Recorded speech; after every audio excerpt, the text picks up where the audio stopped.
이 시편이 너희 의인들아 여호와를 즐거워하라 이 찬송으로 시작되는데 바로 그 찬송이 32편 마지막에 나왔습니다. 30편의 찬송이 여호와를 신뢰하는 자를 두르는 인자하심과 붙어 있는데 33편의 시인에게 그 인자하심이 여호와를 자기 하나님으로 삼은 나라의 복입니다.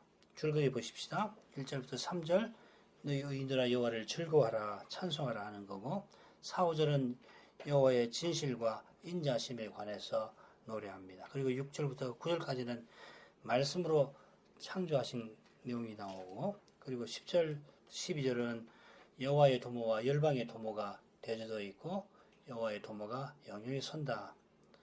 그리고 13절부터 15절에서는 하나님이 만민을 감찰하신다. 앞에 창조에 대해서 이야기했으면 여기서는 섭리에 대해서 교훈한다 이렇게 생각해도 됩니다. 그리고 16절부터 19절까지는 여호와는 그 경외하는 자, 곧 그 인자하심을 바라는 자들을 구원하시는 분이시다. 그리고 마지막에 우리 마음이 여호와를 즐거워하며 그리고 그 인자를 구한다. 하나님 인자를 주십시오 하는 간구가 나옵니다. 이 시는 너희의이라고 너희에서 시작을 해서 우리로 끝납니다. 맨 첫 단락에 너희가 나오고 마지막 7째 단락에 우리가 나오는데 그 중간에 5단락은 그분 혹은 그들에 관한 내용이 길게 나옵니다.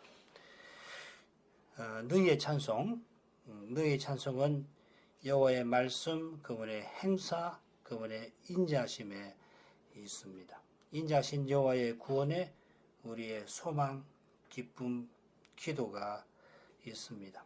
요컨대 이 시는 찬송과 고백과 간구로 이루어집니다. 시는 시의 가운데에서 여호와의 행사와 인자하심을 길게 고백합니다.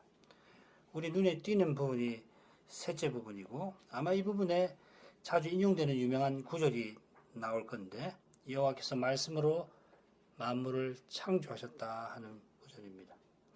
창조하신 여호와는 또한 다스리십니다.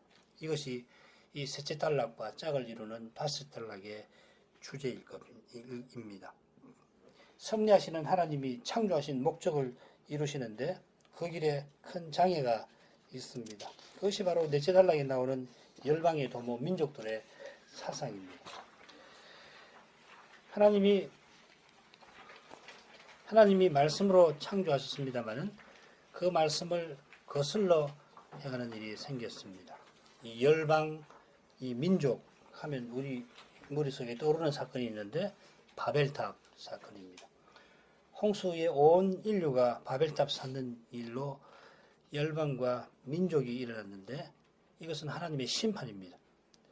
온 인류가 우리가 우리의 이름을 내고 온 땅의 흩어짐을 면하자 하고서 악한 도모를 냈기 때문입니다. 하나님이 열방의 도모를 폐하셨습니다마는 동시에 여호와의 도모와 심사, 계획을 드러내셨습니다. 그 내용이 바로 여호와로 자기 하나님을 삼은 나라, 하나님의 기업으로 빼심받은 백성, 민족이라는 표현에 압축되어 있습니다. 이것이 둘째 단락에 나오는 여호와의 말씀과 붙어 있습니다. 굽어진 세상, 또한 안으로 구부러진 인생들에게 하나님의 말씀은 정직합니다. 그 정직한 말씀을 쫓아 이루어진 그분의 행사는 신실합니다. 그분의 진실한 행사는 정의와 공의를 그분이 사랑하시는 것과 붙어 있습니다. 그분의 그 사랑은 그분의 인자하심에서 그분의 인애에서 환히 드러납니다. 그리고 그 인자하심이 세상에 충만합니다. 여호와의 진실과 인자하심이 자기 백성을 구원하십니다. 하나님의 구원하시는 능력은 군대의 힘, 자연의 힘에 비할 바 아닙니다. 그분은 그 인자하심을 바라는 자, 그 자기 백성을 살려서 사망과 기근에서 살펴서 사망과 기근에서 살려내십니다. 많은 군대와 많은 말을 가진 제국이 이룰 수 없는 그 일을 여호와는 그 사랑의 능력으로 이루십니다. 바로 이 사랑의 하나님이 우리 영혼이 바라며 즐거워합니다. 그분이 우리의 소망이며 목적이십니다. 그 이름을 의지하는 자는 낭망치 아니합니다. 여호와를 전부로 삼은 백성은 오직 그분의 인자를 더욱 바랍니다. 자, 첫째 단락, 너희 의인들아 여호와를 즐거워하라. 찬송은 정직한 자의 마땅히 할 바로다. 수금으로 여호와께 감사하고 열줄 비파로 찬송할지어다. 새 노래로 그를 노래하며 즐거운 소리로 공교히 연주할지어다. 이 첫째 단락은 즐거움에서 시작해서 즐거움으로 마칩니다. 그 즐거움은 여호와를 향한 찬송과 새 노래를 드리는 일과 붙어 있습니다. 그 중간에 악기로 수금이나 열줄 비파로 찬송하는 모습이 서로 짝을 이루어 나옵니다. 참 아름다운 시적인 표현인데 이 표현에 시인의 아름다운 심정과 깊은 교훈이 절묘하게 담겨 있습니다. 여호와를 즐거워하면서 즐거운 소리로 연주하여 여호와를 즐거워하는 여호와를 즐거워함 그리고 즐거운 소리로 연주해서 여호와를 즐거워하는 것. 여기서 기독교는 기쁨의 종교라는 사실이 잘 드러납니다. 이 기쁨이 그리스도의 심정에서 나오고 이 심정은 하나님을 전부로 압니다. 여호와를 즐거워하라는 명령은 곧 하나님을 전부로 삼으라 하는 뜻입니다. 하나님을 전부로 삼는 것은 만물이 주에게서 나오고 주로 말미암고 주에게로 돌아가는 까닭입니다. 하나님이 처음과 나중 알파와 오메가이십니다. 삶의 근거, 원동력, 목표이십니다. 이것이 바로 이 시의 본론의 주제입니다. 하나님이 창조하신 하나님이 섭리하시며 그 섭리하시는 창조주가 곧 구원이십니다. 하나님이 죄인을 자기 기업으로 삼으셔서 여호와로 자기 하나님을 삼게 하십니다. 이 거룩한 교제에 이른 사람이 여호와를 즐거워합니다. 여호와의 구원과 그 사랑이 참된 기쁨을 일으킵니다. 그처럼 의인들과 정직한 자들, 샤리킴 예샤림이라는 말인데 정직한 자는 정직한 말씀을 배우고 정의를 사랑하시는 여호와께서 새로 지으신 사람들, 정직하고 의로우신 하나님의 영광을 뵌 사람들입니다. 여호와의 영광이 죄인을 의인 만들고 안으로 구부러진 인생을 정직한 자가 되어서 밖으로 하나님에게로 이웃에게로 향하게 합니다. 오직 그 의인 그리스도 안에서 의인의 삶을 삽니다. 여호와의 영광을 본 사람이 찬송하고 영광의 하나님을 즐거워합니다. 그런 까닭에 참된 찬송은 근본적으로 즐거운 것입니다. 3절에 즐거운 소리가 나오는데 이 즐거운 소리, 트로아라고 하는 말은 가령 언약궤를 메고 예루살렘에 올라갈 때 백성들이 함께 터뜨린 즐거운 함성 혹은 제성이 불던 나팔 소리 같은 것입니다. 2절에 여러 악기로 연주하는 데서 짐작할 수 있듯이 하나님께 드리는 찬송은 아름답고 웅장하고 즐거운 것입니다. 그분의 사랑을 맛본 마음이 찬송하면서 엄숙할 수가 없습니다. 거룩하신 영광 앞에 죄인은 떨지 않을 수 없습니다만 동시에 즐거워합니다. 그런 점에서 찬송이 정직한 자에게 마땅합니다. 찬송하는 것이 당연하다는 의미로 마땅할 수 있습니다만 여기서는 뭐냐면 신자에게 어울린다 하는 겁니다. 신자는 찬송하는 사람이라는 뜻입니다. 우리는 찬송하기 위하여 삽니다. 그리스도 예수 안에서 우리는 찬송하는 삶을 살 수 있습니다. 우리의 삶이 찬송이 될 수 있습니다. 찬송하는 삶은 영원히 찬송하는 날들, 찬송으로 이어지는 영혼을 바라봅니다. 그런 소망 가운데서 시인은 새 노래로 찬송하라고 권합니다. 이 새 노래라고 하는 말은 시편에 6번 나오는데 이 표현은 여호와여 언제까지니까 탄식해야 하는 현실에서 그분의 약속이 이루어지는 장래를 바라보는 믿음에서 새 노래가 나옵니다. 구약의 시인과 선지자는 메시아의 오심을 기다리며 새 노래를 말했습니다. 메시아가 오셔서 새로운 일을 행하셔서 새로운 창조를 이루실 테니 거기 새로운 노래가 울려 퍼집니다. 과연 죽임당한 어린 양이 부활하여서 하늘 지성소에 올라가셨을 때에 네 생물, 그룹과 24장로들이 새 노래로 부활하신 주님을 찬송하였고 승리한 성도 14만 4천 명이 이 새 노래로 보좌와 네 생물과 장로들 앞에서 노래합니다. 이 새 노래의 새로움은 새 일을 이루신 그리스도에게서 나옵니다. 그분이 찬송의 주제이십니다. 그리스도 안에서 새로운 세계가 있습니다. 이 새로운 사회는 시와 찬미와 신령한 노래가 있는 곳이고 감사함으로 하나님을 찬송함이 있는 사회입니다. 이제 감사와 찬송의 이유가 제시가 되는데 먼저 4, 5절입니다. 여호와의 말씀은 정직하며 그 영사는 다 진실하시도다. 저는 정의와 공의를 사랑하시며 세상에 여호와의 인자심이 충만하도다. 앞서 찬송하는 언약 백성을 의로운 사람, 정직한 사람들이라 부른 사실을 살폈습니다만은 그런 백성이 나올 수 있는 것은 여호와의 말씀이 정직하고 여호와께서 정의를 의를 사랑하시는 까닭입니다. 같은 낱말이라는 거 아까 말씀드렸죠. 아울러 이 단락의 처음과 마지막에 나오는 말씀 이 다바르 그리고 세상이라는 말이 셋째 단락에서 중요한 표현들로 등장하게 될 것입니다. 이 말은 무슨 말이냐면 이 둘째 단락을 처음 단락하고 셋째 단락과 붙여서 읽어야 한다 하는 뜻일 겁니다. 즐거운 찬송이 있는 것은 오직 그분의 행사가 다 진실하며 그분의 인자하심이 땅에 충만한 사실, 곧 여호와의 인자하심과 진실하심에 있습니다. 진실하심과 인자하심은 하나님이 친히 언약을 이루시고 약속하신 복을 주신다 하는 뜻입니다. 하나님이 친히 언약을 이루신다는 것은 친히 언약을 세우신 것과 붙어 있습니다. 우리 인생이 죄가 없더라도 하나님과 언약을 세울 자격이 없듯이 우리가 죄인으로서 언약을 이룰 수가 없습니다.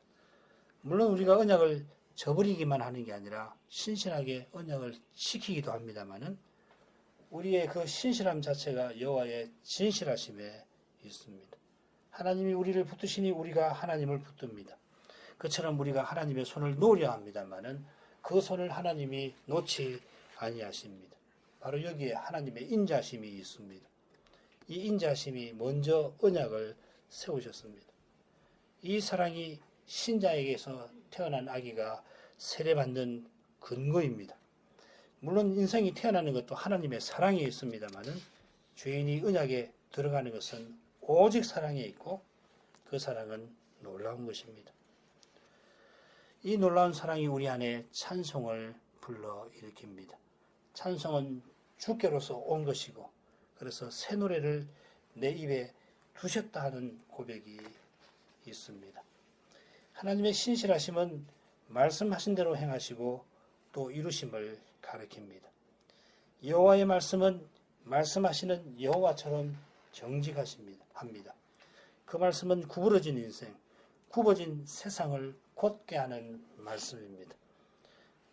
특별히 구부러진 인생은 안으로, 자기 안으로 구부러진 존재, 이 루터의 말인데 인생은 원래 그렇게 살게 되어 있지 않거든요. 하나님을 향하여 이웃을 향하여 살도록 되어 있는데 타락한 이후의 인생은 하나님을 등지고 그리고 이웃과 차단해서 자기 속으로 구부려서 자기를 위해서 살고 자기를 드러내려고 사는 존재가 되었습니다. 하나님의 말씀이 그런 인생을 곧게 바른 방향으로 하나님을 향하게 하고 이웃을 섬기게 합니다. 정의와 공의를 사랑하시는 하나님이 불의하고 타락한 세상을 구원하려고 말씀하셨습니다. 말씀 하나님이 육신이 되셔서 세상 죄를 지고 가신 까닭에 이 세상에 하나님의 인자하심이 사랑이 충만합니다. 이것이 3절에서 말하는 새 노래의 주제입니다. 신약교회가 늘 불러야 하는 찬송입니다. 말씀하시는 하나님의 인자심이 세상에 충만할 것을 노래하는 것은 하나님이 말씀으로 창조하신 그 일과 붙어 있습니다. 6절부터 읽습니다. 여호와의 말씀으로 하늘이 지음이 되었으며 그 만상이 그 입기운으로 이루었도다. 저가 바닷물을 모아 무더기같이 쌓으시며 깊은 물을 콧간에 두시도다. 온 땅은 여호와를 두려워하며 세상의 모든 거민은 그를 경외할지어다. 저가 말씀하심에 이루었으며 명하심에 견고히 섰도다. 6절과 9절이 서로 짝을 이루지요. 하나님이 말씀으로 하늘과 그 만상을 지으셨고 그처럼 하나님이 말씀하시니 이루었습니다. 중간에 땅에 관한 내용이 나옵니다. 이 땅이 본래 하나님이 거민을 위한 땅으로 지으신 것입니다. 사람 살만한 환경이 되도록 바닷물을 하나님이 쌓아 놓으셨습니다. 여호와께서 행하신 위대한 일에 온 땅은 그분을 드려야 합니다. 여기서 온 땅은 사람을 말하겠죠. 거민은 그를 경외해야 합니다. 여호와의 말씀으로 하늘이 지음받았습니다. 하늘을 지으신 분은 이스라엘과 언약을 맺으신 여호와, 죄인을 구원하려고 사람 되신 하나님이십니다. 사랑이신 하나님이 세상을 창조하셨습니다. 세상을 창조하신 분이 세상을 새롭게 하십니다. 없는 것을 있는 것 같이 불러내시니까 죄로 죽은 인생을 다시 살리십니다. 그처럼 하늘의 만상, 곧 수많은 별들은 우리 하나님의 영광을 드러냅니다. 하나님의 영광이 별들을 탐구하는 주제이기도 합니다. 그분의 사랑을 맛보는 것이 이 탐구의 목적이고 보람입니다. 별들의 탐구는 하나님의 사랑을 드러내는 수많은 소명들 가운데 하나입니다. 별을 좋아하는 사람은 별을 탐구해서 하나님의 사랑을 맛볼 것이고, 나무를 좋아하는 사람은 나무를, 혹은 사람의 관계를 좋아하는 사람은 사회학을 통해서, 혹은 장사하는 일을 통해서, 혹은 이런저런 제작하는 일을 통해서 주님의 사랑을 맛보고 드러내는 것입니다. 여호와의 말씀으로 만물이 지음받았다 하는 말은 피조물이 하나님의 일부나 전부가 아닙니다마는 창조주와 틀림없이 관계를 맺는다는 뜻입니다. 창조주가 무로부터 만물을 지으셨지만은 이후로는 피조물하고 전혀 상관치 않는다는 이신론하고 달리 처음부터 하나님은 우리 시대와 언약을 맺으셨습니다. 예레미야는 낮과 밤과 맺은 언약, 우리 한국말로는 뭐라고 되어 있죠? 다른 말로 언약이라고 하지 않는데 언약이라고 읽어야 합니다. 창조주와 피조물의 친밀한 관계는 하나님의 형상대로 사람을 지으신 데에서 잘 드러납니다. 그 친밀한 관계가 하나님의 그 형상이신 성자, 말씀께서 우리를 그리스도의 몸과 지체로 삼으신 데서 아버지가 독생자 안에서 우리를 자녀로 삼으신 데서 그 친밀한 관계가 이루어집니다. 우리가 신의 성품을 드러내게 하신 데서 창조하신 뜻이 잘 드러납니다. 말씀으로 창조하신 여호와는 그 입기운으로 하늘의 무수한 별들을 지으셨습니다. 입기운, 이것이 여호와의 입에서 나오는 말씀과 붙어 있지만은 또한 성신과도 관련될 것입니다. 여기 기운이라고 번역된 표현이 성신과 같은 말입니다. 루아흐라는 말입니다. 여호와의 신이 시온의 물 위에 새가 날개를 펴듯이 하실 때에 그때 하나님이 빛이 있으라 말씀하시고 그대로 되었습니다. 성신님이 시온의 물 위에 운행하셨는데 그 물이 궁창 아래서는 여호와의 말씀에 한 곳으로 모였고 궁창 위에도 그 물이 두신 바 되었습니다. 물이 한데 모이니까 사람 살만한 땅이 묻히 드러났습니다. 그리고 하늘의 곳간을 하나님이 열어서 때때로 비를 내리십니다. 온 땅에 하나님의 사랑이 가득합니다. 이 사랑은 여호와를 두려워하고 경외하는 자에게 약속된 것입니다. 온 땅은 세계의 모든 거민이 사는 곳입니다. 하나님이 사람 살만한 환경을 마련해 놓으시고 때를 따라 비를 내리셨는데 그 사랑을 맛보려면 그분의 말씀을 순종해야 합니다. 하나님을 가까이 하는 사람이 그분의 사랑 가운데 거합니다. 이 명령을 거스르는 자는 정령 죽을 것이고 그 결과 하늘의 곡간이 아름다운 보고가 아니라 심판의 수단이 될 것입니다. 노아의 홍수를 기억하십시오. 시인이 타락 이후의 관점에서 좀 더 정확하게는 은혜 언약의 관점에서 하나님의 창조를 말하고 있습니다. 이것이 창조를 말하는 바른 방법입니다. 믿음으로 세상이 하나님의 말씀으로 지어진 줄을 우리가 압니다. 이렇게 알아야 창조를, 세상을 바로 압니다. 여호와를 경외함이 창조 세계를 연구하는 바른 태도입니다. 평생 힘을 쏟아 연구하는데도 이 하나님의 선하심을 맛보지 못한다면, 여호와를 가까이 못한다면 실로 불행한 일일 것입니다. 인생이 여호와를 경외해야 하는 이유가 9절의 사실에 있습니다. 하나님이 말씀하시니 그대로 이루고 명하시니 견고히 섭니다. 이루었다 하는 표현이 창세기 1장에 7번 나옵니다. 견고히 섰다는 표현은 신하가 왕의 명령을 받드는 태도를 가리키는데 창조주의 명령을 피조물은 마땅히 받듭니다. 여기에 피조물다움이 나옵니다. 하나님의 명령을 받드는 것이 사람다움입니다. 게다가 그 명령은 인생을 위한 것입니다. 사랑이신 하나님이 인생을 사랑하셔서 명령하셨습니다. 영원히 하나님 가까이 살라고 명하신 것입니다. 그런 하나님이시니까 명하신 것을 능히 받들 수 있게 모든 것을 먼저 주십니다. 인생이 하나님을 거슬러 행할 이유가 단 하나도 없었습니다. 하나님을 거슬러 행하는 세상에 살지라도 하나님의 말씀이 영영이 서는 이 사실을 우리는 기억해야겠습니다. 여호와께서 열방의 도모를 폐하시며 민족들의 사상을 무욕해 하시도다. 여호와의 도모는 영영이 서고 그 심사는 대대에 이르리로다. 여호와로 자기 하나님을 삼은 나라 곧 하나님의 기업으로 빼신받은 백성은 복이 있도다. 10절과 11절이 당연히 짝을 이룹니다마는 12절과도 10절은 대조를 이룹니다. 여호와께서 열방 나라들의 도모와 민족들의 사상을 폐하시고 한 나라 한 백성 민족을 하나님의 기업으로 빼셔서 복 주십니다. 바로 여기에 여호와의 도모가 있습니다. 그분의 심사는 대대에 이르는 까닭에 여호와로 자기 하나님을 삼은 나라는 대대에 이를 것입니다. 앞서 여호와께서 열방의 도모와 민족들의 사상을 여호와께서 폐하고 무효케 하신 역사적 사건, 바벨탑 사건을 말씀드렸습니다마는 바벨탑을 쌓던 열방의 도모는 역사 끝까지 이어집니다. 이것이 시편 2편의 배경입니다.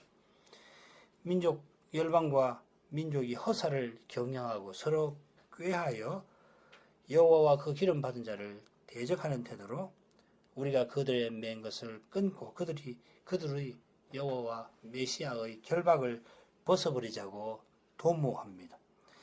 이 무모한 도모에 하늘에 계신 여호와는 거룩한 조소를 보내면서 무서운 진노로 놀라게 만드십니다. 여호와는 메시아를 거룩한 산에 세워서 이 대적하는 열방을 질그릇 부수듯 하실 것입니다. 이런 열방 가운데서 여호와는 한 사람 아브라함을 불러내십니다. 이 사람에게서 제사장 나라와 거룩한 백성, 나라 백성을 이끌어내십니다. 아브라함의 자손 이스라엘은 여호와로 자기 하나님을 삼은 나라, 하나님의 기업으로 택하신 백성 민족입니다. 하나님이 이처럼 행하신 것은 아브라함을 인하여 천하 만민이 복을 얻게 하려 하심입니다. 이것이 여호와의 놀라운 도모입니다. 이 도모에 감춰진 더욱 놀라운 사실이 있는데 이 택하신 민족 이스라엘이 여호와를 저버렸는데도 메시아를 이스라엘에게 나게 하셔서 민족들을 구원하신다 하는 것입니다. 이게 로마서 9장부터 11장의 주제지요. 특별히 11장. 열방을 질그릇으로 부수는 메시아는 열방을 자기 기업으로 삼으십니다. 이 신비한 메시아는 더욱 신비하게도 사람 대신 하나님이십니다. 사람 대신 하나님이 십자가를 지십니다. 하나님의 도모는 사람의 생각을 넘었습니다. 그처럼 하나님이 주시는 복도 우리의 생각을 넘었습니다. 하나님이 자기 기업으로 빼신 백성에게 친히 기업이 되어 주십니다. 그리스도가 우리를 자기 것으로 삼아 주시고 우리대로 주님을 소유하라 하게 하십니다. 주님을 먼저 주셔서 주님의 것 되게 하십니다. 주님의 것 되는 것도 아무것도 아닌 우리에게는 감사한 일인데 먼저 주님을 우리에게 주셔서 우리가 주님 것 다옵게 만들어 주시니 더욱 감사한 일입니다. 13절부터 15절 여호와께서 하늘에서 감찰하사 모든 인생을 보시며 곧 그 거하신 곳에서 세상의 모든 고민을 하감하시도다. 저는 일반의 마음을 지으시며 저희 모든 행사를 감찰하시는 자로다. 이 단락이 하나님의 창조를 다루는 셋째 단락과 짝을 이룹니다. 두 단락에 중요한 낱말들이 같이 나옵니다. 하늘, 땅, 세상, 그리고 모든 거민. 태초에 하나님이 하늘들과 땅을 지으셨는데 땅은 사람이 그 거민으로 살도록 주신 곳이고 하나님은 하늘들을 거하신 곳으로 삼으셨습니다. 거하실 곳으로. 그의 거하신 곳, 그렇게 되어 있지요. 그 거하신 곳, 그분의 거하신 곳이라는 말인데 그것도 좋지만은 그분의 좌정하시는 곳이 더 좋습니다.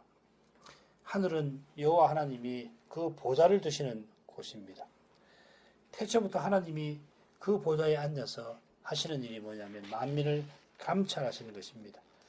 모든 인생의 마음을 지으신 분이 우리의 마음을 속속들이 살피십니다.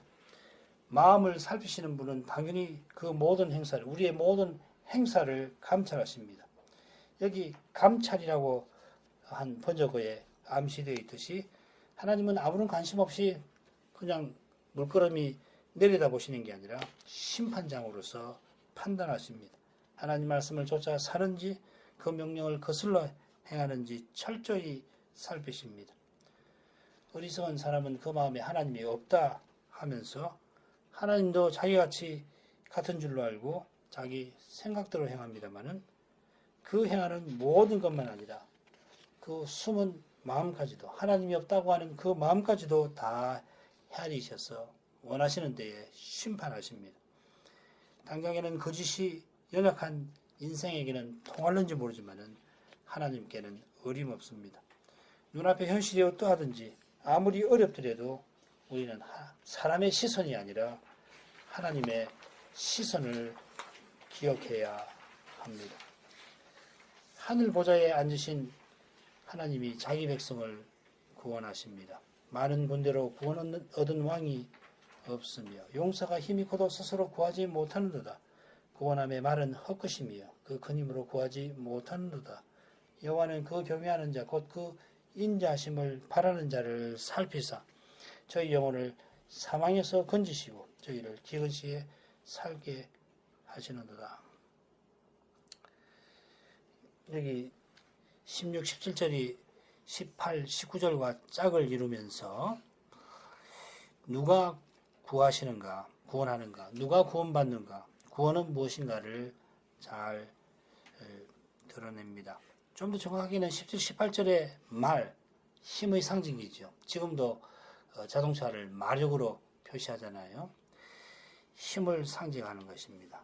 그 힘의 상징으로서 말과 하나님을 대조하면서 누가 구원하는가를 강조하는 겁니다. 많은 군대를 가진 왕도 큰 힘을 가진 용사도 구원 얻는 대상, 건짐 받는 대상에 불과합니다.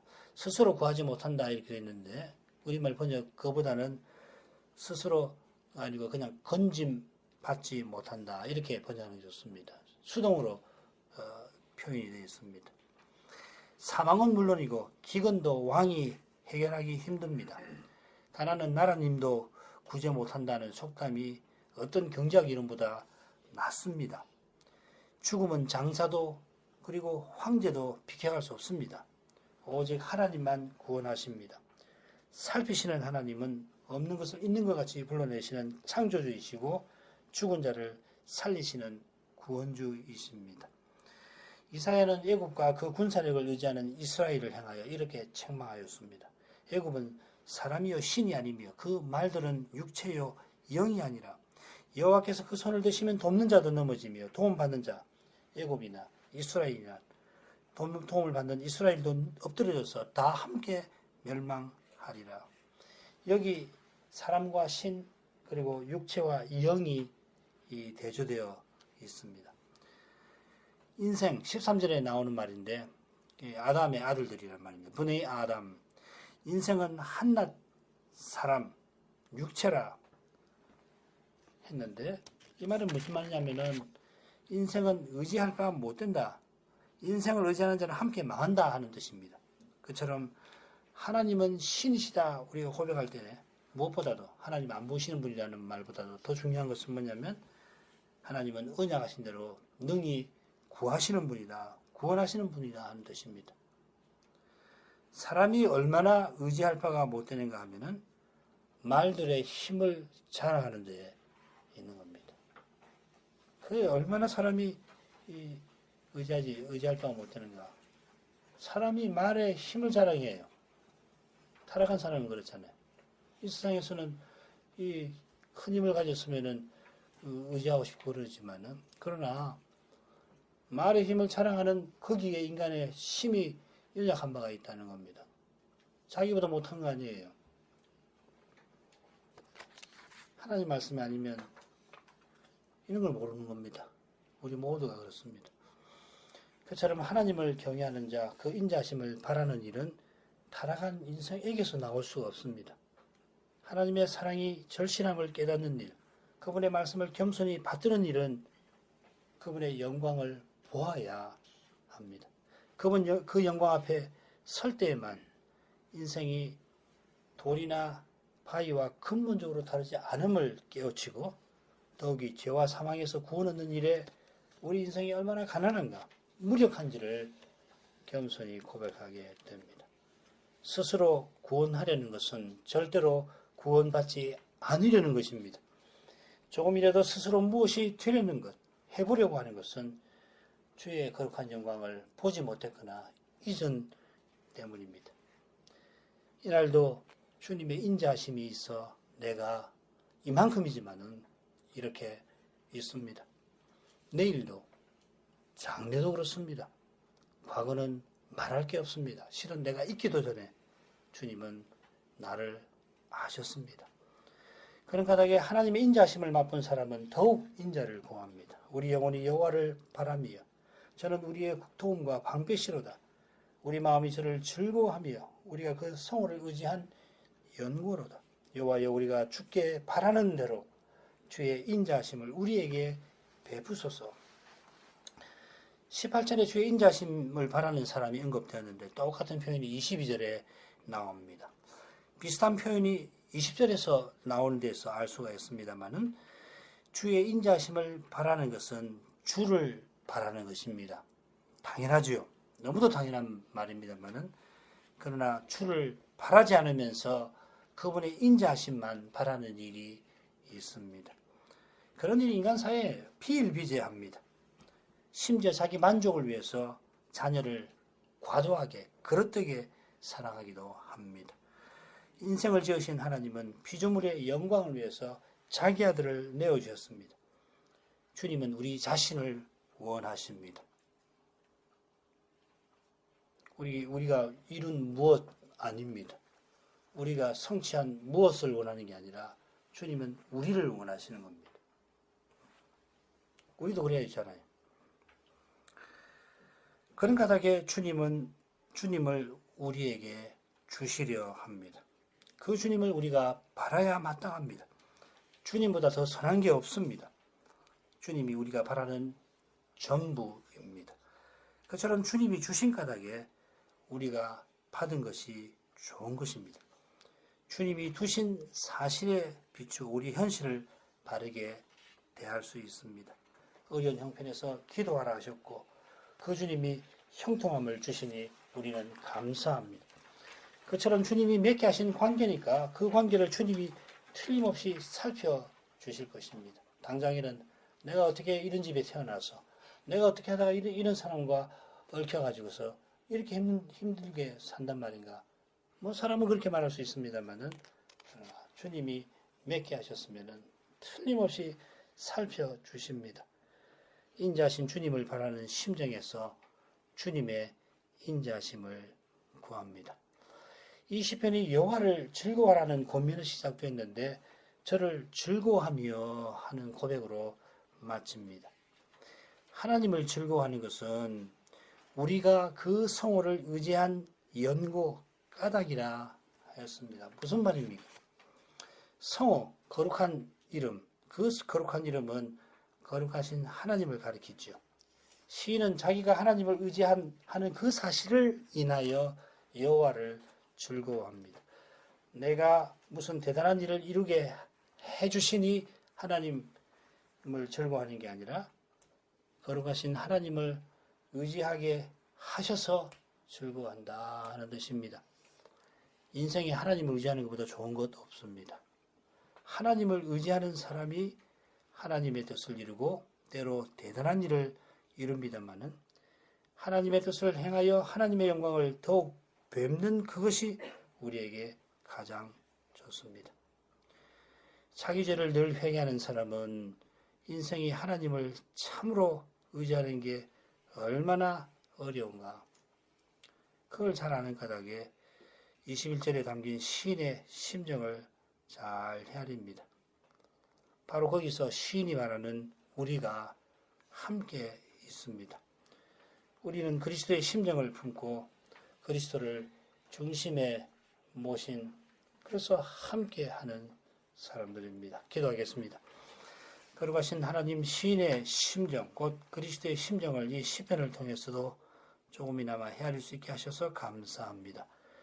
인생이 본래 하나님을 의지하며 살도록 지원받았고 하나님을 즐거워하며 살게 하셨습니다마는 하나님이 주신 선한 것으로 자기 욕심을 이루며 하나님을 멀리 떠났습니다.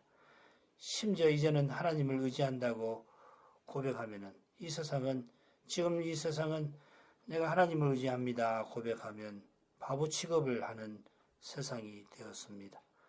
이 세상만 아니라 주님의 교회에서도 주님의 뜻을 이룬다고 하면서 실은 스스로 무엇이 되려는 일이 늘 있습니다.